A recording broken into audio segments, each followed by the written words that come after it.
Hello everyone, I am VP Singh, Faculty of Physics. Today I am going to start chapter class 11th chapter Unit and Measurement. पिछली video में हम लोगों ने fluid mechanics start किया था और इस सीरीज में आपको यूनिट एंड मेजरमेंट, तो fluid mechanics and class 11th का यूनिट एंड मेजरमेंट, ये दोनों चैप्टर पैरेलल में हम लोग कवर करेंगे, ठीक है ना। तो लेट्स स्टार्ट। देखिए, इस चैप्टर को यूनिट एंड मेजरमेंट को हम कुछ पार्टों में तोड़ के आगे कवर करेंगे। जैसे कि पहला पार्ट करेंगे physical quantity and next part होगा अब unit, okay. And next part होगा आपका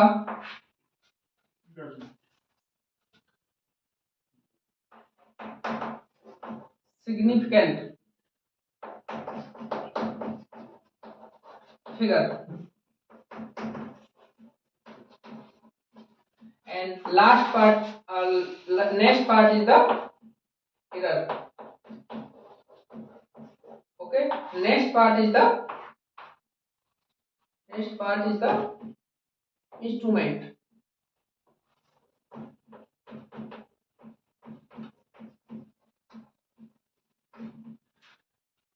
इस चैप्टर को हम 5 पार्टों में तोड़ के कवर करने वाले हैं। पहले करेंगे physical quantity, next unit and next अपन लोग एरर कवर करेंगे। उसके बाद significant figure, after that final अपन पार्ट होगा इंस्ट्रूमेंट, ओके। तो हम लोग स्टार्ट करते हैं first part physical quantity, okay.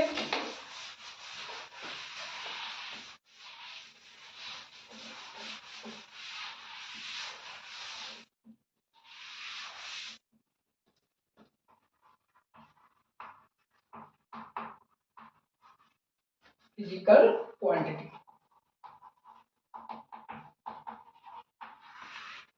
Physical quantity समझने से पहले हम लोग जानेंगे फिजिक्स के बारे में। What is the physics?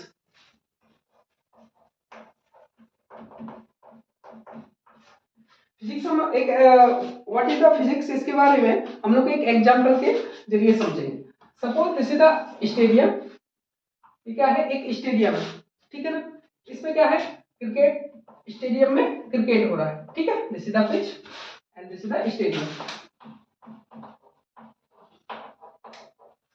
और सपोज करिए आप स्टेडियम के बाहर बैठे क्रिकेट मैच देख रहे हो। पहले कभी आपने क्रिकेट देखा नहीं है, ना ही किसी ने बताया है। ये आपका फर्स्ट चांस है कि आप क्रिकेट देखने बैठे हुए, ठीक है। तो जैसे ही आप एक प्लेयर को ऑब्जर्व कर रहे हैं, पूरे गेम को ऑब्जर्व कर रहे हो, ठीक है। आप एक बॉलर आया, बॉलर ने क्या किया? बॉल फेंका और जो बैट्समैन है उसने बॉल को हिट किया। तो आपने देखा जो बॉल थी, बॉल जैसे ही ग्राउंड बैट्समैन से दूर जाती है तो बैट्समैन क्या करता है? वो दौड़ के रन लेने लगता है, ठीक है। तो आप इस सारी प्रोसेस को आप ऑब्जर्व कर रहे हो कि बॉलर ने बॉल फेंका, बैट्समैन ने हिट किया and after then he start to running और वो एक विकेट लिया, ठीक है। एंड नेक्स्ट वाली बॉल उसने इसी तरीके से बॉलर ने नेक्स्ट बॉल फेंका और अगेन जो बैट्समैन था उसने हिट किया बॉल को और बॉल कहां गई? आउट ऑफ द बाउंड्री, ठीक है। लेकिन तब आपने देखा कि आउट ऑफ बाउंड्री जैसे ही बॉल गई है तो आपको 6 रन मिलेगी विदाउट रनिंग के। प्लेयर को विदाउट रनिंग के 6 रन उसको मिले। तो आप ये सब प्रोसेस देख रहे हो कि अच्छा ऐसा होता है, किसी ने पहले आपको पता नहीं है, आप ये ऑब्जर्व कर रहे हो कि अच्छा ये डायरेक्ट बॉल बाउंड्री से आउट जा रहा है तो 6 रन ऑटोमेटिकली मिल रहे हैं, उसे दौड़ना ही नहीं पड़ रहा है। यानी कि जो भी उसमें फिनोमेना हो रही, जो गेम में जो भी एक्टिविटी हो रही है, आप ऑब्जर्व कर रहे हो और अपने माइंड में ही क्या बना रहे हो? रूल बना रहे हो कि अच्छा ऐसे होता है तो ऐसा होता है, ठीक है। सिमिलरली यही कॉन्सेप्ट हम क्या कर रहे हैं, अगर मैं I replace this stadium by a nature, मैं इस स्टेडियम को एक नेचर से रिप्लेसमेंट कर दूं।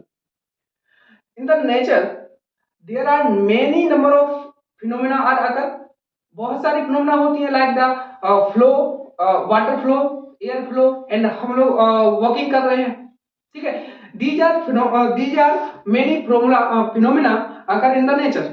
इसी तरीके से इन सब फिनोमेना को ऑब्जर्व करना ठीक है, स्टडी करना और उनके लॉ बनाना। जिस तरीके से आप स्टेडियम में बैठे हुए थे और उसको उनमें जो भी एक्टिविटी हो रही थी गेम में उसको ऑब्जर्व करने के बाद उसके रूल बना रहे थे कि अच्छा ऐसे होने से ऐसा हो रहा है, वो लॉ बना रहे थे आप माइंड में। इसी चीज को क्या कहते हैं, इसी चीज में जैसे नेचर में जो भी फिनोमेना हो रही है उसको ऑब्जर्व करोगे और उसके रूल बनाओगे, एक्चुअल में दिस इज द फिजिक्स। तो एक्चुअल में फिजिक्स को एक लाइन में ही जनरली बुक में मिल जाती है कि study of the nature and it's law. Study of nature यानी कि जो नेचर में जितनी भी फिनोमेना हो रही है उनको ऑब्जर्व करना, स्टडी एनालिसिस करना और उनकी law banana. This is actual में फिजिक्स। फिजिक्स क्या है? Physics is the study of nature and its law।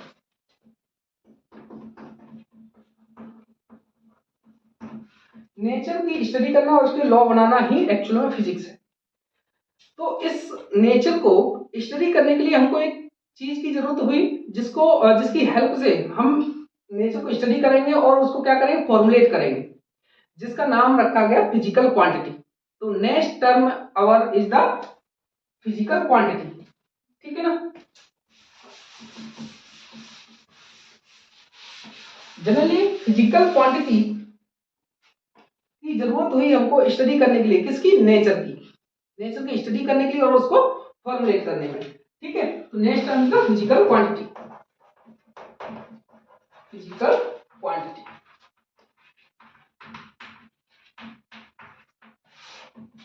Physical quantity generally anything which can be measured by any instrument। Physical quantity is the anything, जो भी है, anything which can measure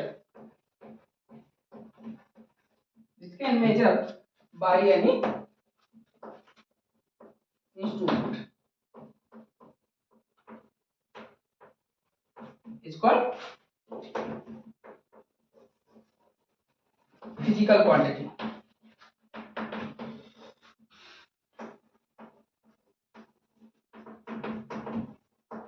example,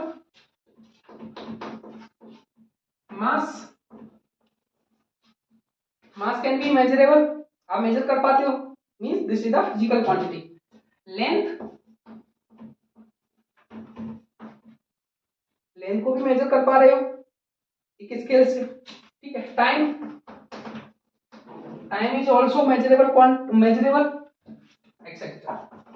जो भी है जिसको आप किसी इंस्ट्रूमेंट से मेजर कर पा रहे हो, दिस इज एक्चुअल में physical quantity.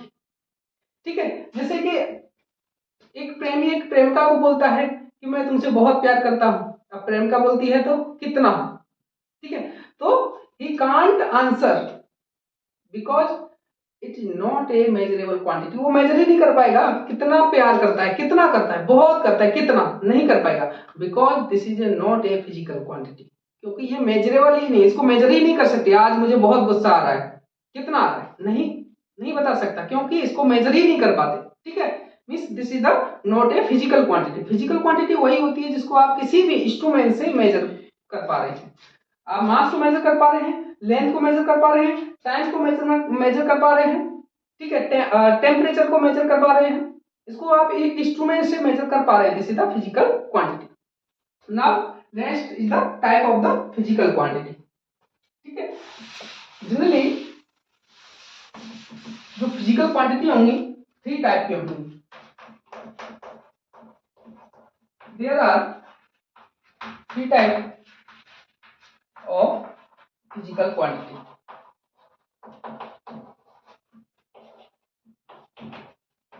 First, fundamental,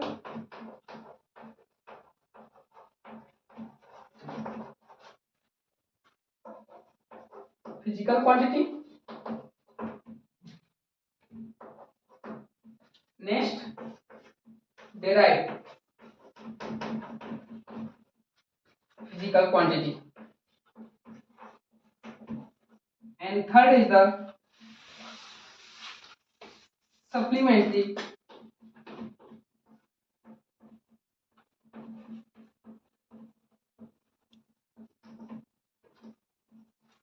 physical quantity. ठीक है, there are three types of physical quantity, fundamental quantity, derived quantity and supplement quantity. इन तीनों क्वांटिटी को हम सीक्वेंस में स्टडी करते हैं। ओके, नेक्स्ट पहला है फंडामेंटल क्वांटिटी।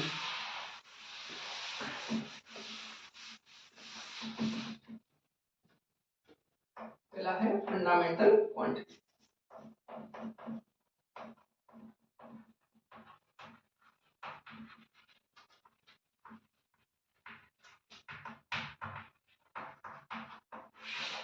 ठीक, आपने जो इंग्लिश अल्फाबेट देखे होंगे, there are 26 alphabet in the English language, only 26 alphabet होते हैं। ठीक है, जनरली उसमें दो प्रॉपर्टी होती है। 26 अल्फाबेट में क्या होती है, दो प्रॉपर्टी होती है। पहला, they are totally independent to each other, एक दूसरे से हमेशा इंडिपेंडेंट होते हैं। जरूरी नहीं है एक के बाद बी ही आए, ये तो हमारा याद करने का एक सीक्वेंस है। ऐसा कोई डिपेंडेंसी नहीं कि ए के बाद बी ही आएगा, बी के बाद सी आएगा। ठीक है, पहली प्रॉपर्टी क्या कि these are totally independent to each other. And next, they are capable to write any noun, pronoun and sentence of the English in the world. World के किसी भी इंग्लिश सेंटेंस को, नाउन को, प्रोनाउन को इनकी help से लिख सकते हैं। These are two property of 26 alphabet English. ठीक है, सेम इसी कॉन्सेप्ट को साइंटिस्ट लोगों ने फिजिक्स में अप्लाई किया। देखिए, नेचर में there are many number of phenomena occur, बहुत सारी फिनोमेना अकर होती हैं। इन सबको इंडिविजुअली एनालिसिस करके इंडिविजुअली हमको रीनेम करना, फॉर्मुलेट करना डिफिकल्टी रहेगा और बहुत ज्यादा याद रखने में भी बहुत सारी समस्या आएंगी। तो ये इसी कॉन्सेप्ट को साइंटिस्ट लोगों ने क्या एक अप्लाई किया जो 26 अल्फाबेट में होता है, उसी को उनमें भी यही दो प्रॉपर्टी रखी है। फंडामेंटल प्रॉपर्टी, उनको नाम दे दिया गया फिजिकल क्वांटिटी, कि कुछ एक क्वांटिटी का एक ग्रुप बनाइए, वो एक दूसरे से टोटली इंडिपेंडेंट हो और उनकी हेल्प से हम वर्ल्ड की किसी भी फिजिकल क्वांटिटी को डिराइव कर पाए, जिससे कि हम लोगों के लिए थोड़ा याद रखने में और डिराइव करने में, फॉर्मुलेट करने में आसानी रहे। ठीक है, तो फंडामेंटल फिजिकल क्वांटिटी क्या थी? Fundamental physical quantity which are totally independent. These fundamental quantity have same two property like the 26 alphabet. These are totally independent to each other, and next they are capable to derive any physical quantity of the world. World की किसी भी quantity को derive करने में capable हो। यही दो property होंगी फंडामेंटल क्वांटिटी में। ठीक है, क्या होगा? Quantity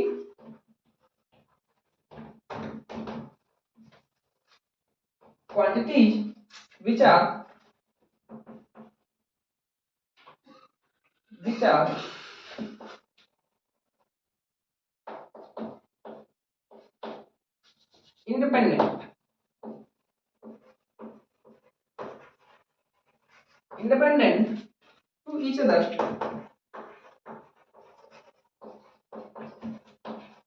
independent to each other, and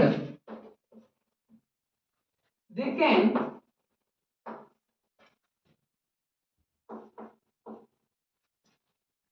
derive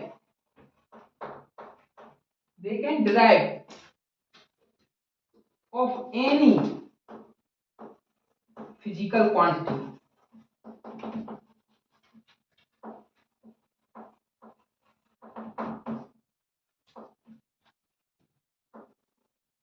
of the world। World की किसी भी फिजिकल क्वांटिटी को डिराइव कर पाए। इनमें भी दो प्रॉपर्टी रखेंगे, पहला independent to each other, and इनकी हेल्प से हम वर्ल्ड की किसी भी फिजिकल क्वांटिटी को डिराइव कर पाए।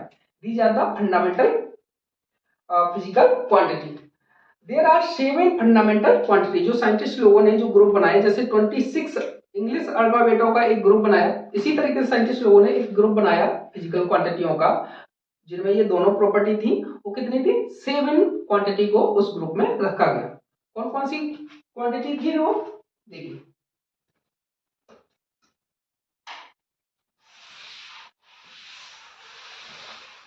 There are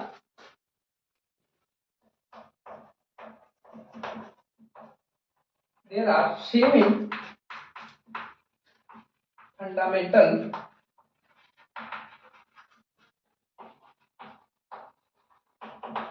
physical quantity. कितनी है? 7 फंडामेंटल क्वांटिटी। जो ग्रुप बनाया साइंटिस्ट लोगों ने, फंडामेंटल क्वांटिटी में कितनी क्वांटिटी रखते हैं? 7। कौन कौन सी? पहला length, next mass, next time, next temperature,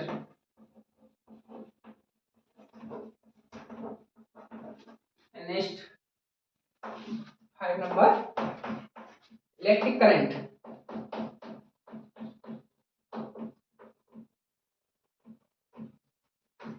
correct. 6 number luminous intensity,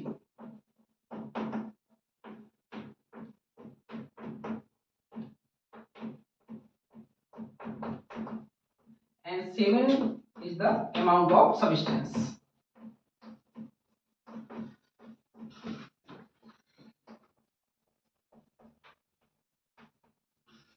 These 7 quantity are the fundamental quantity, correct. इन दो ये सातों जितनी भी जो 7 फंडामेंटल क्वांटिटी हैं, ये एक दूसरे पर डिपेंड नहीं है, टोटली इंडिपेंडेंट है, ठीक है। और by these 7 fundamental quantity we can drive any physical quantity of the world. किसी भी क्वांटिटी को हम ड्राइव कर पाते हैं, इसीलिए जिससे हम कहा इन 7 क्वांटिटी को ही हम ध्यान में रखते हुए आगे प्रोसीड करेंगे, ठीक है ना।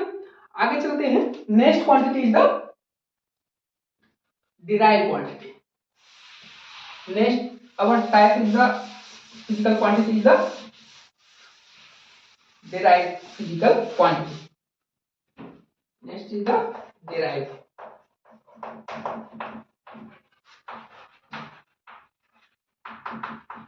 physical quantity.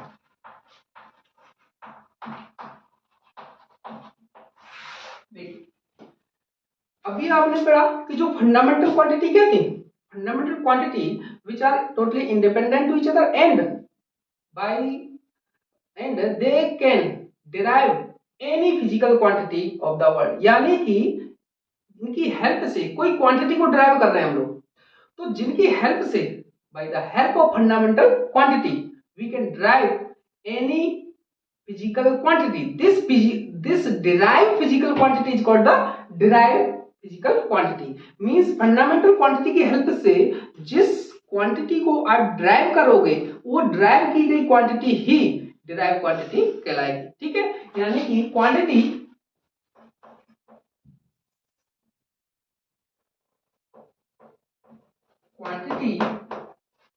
which are derived by the help of fundamental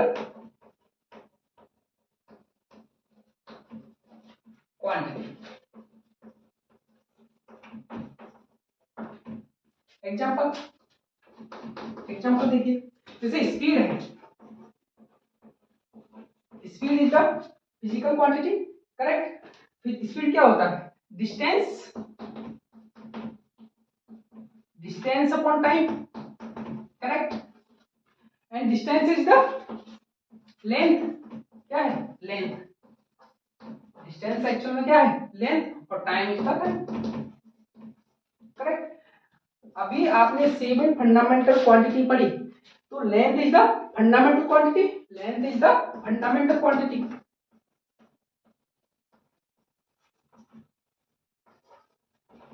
and time is also fundamental quantity, time is also fundamental quantity, and length is also fundamental quantity. Then but speed made in term of the length and time, in by the help of length and time। इसका मतलब जो speed length से और time से मिलकर बनी हुई है, यानी और जो कि फंडामेंटल क्वांटिटी है दोनों, means speed is the derived, speed is the derived quantity. I hope समझ में होगा what is the difference between fundamental and also derive physical quantity. Example में और देख सकते हो डिराइव में, जैसे कि एक्सीलरेशन,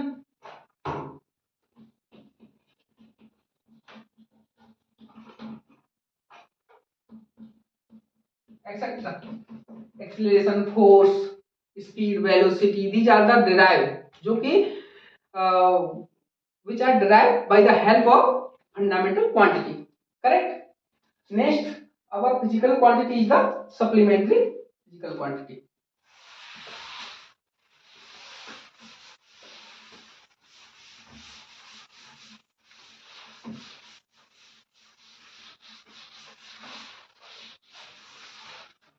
देखिए ये physics fundamental quantity, physical quantity and derive quantity, इनमें नीट में ना ही तो जेई में ना ही एडवांस में कोई डायरेक्ट ऐसे क्वेश्चन पूछेगा ही नहीं, इसलिए मैं फास्टली थोड़ा सा आपको आइडिया होना चाहिए, ठीक है, जबकि फिजिकल क्वांटिटी क्या होता है, डिराइव फंडामेंटल क्या होती है, डिराइव क्या होती है, ठीक है, सप्लीमेंट्री क्वांटिटी क्या होती है। डायरेक्ट इसमें से नीट में ना ही जेई में ना ही मेंस में कोई क्वेश्चन तो पूछेगा, लेकिन आपको आइडिया होना चाहिए, कॉन्सेप्ट आपके पास माइंड में कॉन्सेप्ट तो होना चाहिए, ठीक है ना। इसीलिए मैं फास्टली कवर करा रहा हूँ टॉपिक को, जहां से आप लोगों का जो एग्जाम में क्वेश्चन देखने को मिलते हैं वहां से आप लोग थोड़ा सा स्लोली और अच्छे से कवर करके चलेंगे। अभी थोड़ा फास्टली कवर करा रहे हैं, ठीक है, क्योंकि इन लोग ये एग्जाम में देखने को तो अभी आपको नहीं मिलेगा, ठीक है। थर्ड वाला क्या है, हाँ लेकिन बोर्ड में मिल सकता है, सप्लीमेंट्री,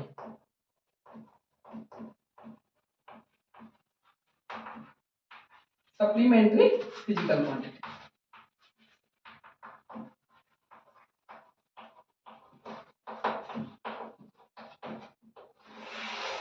सप्लीमेंट्री, देखिए supplementary to additional physical quantity है, एक्सेप्ट 7 फंडामेंटल क्वांटिटी। जैसे 7 फंडामेंटल क्वांटिटी है, उनके अलावा 2 और एडिशन फिजिकल क्वांटिटी है जो कि एक दूसरे पे डिपेंड नहीं करती है, ठीक है, इनको अलग से रखा गया है। There are 2 additional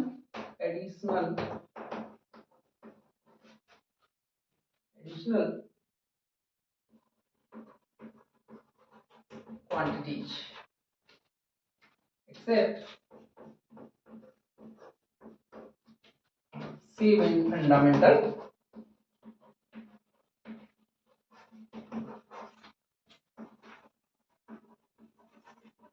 quantities, 7 fundamental quantities, correct. ये दोनों कौन सी, पहला होगा plane angle,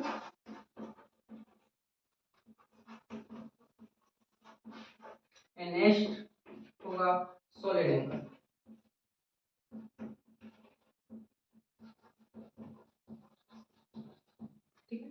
What is the plane angle and what is the solid angle? Generally, plane angle is the inclination between two lines.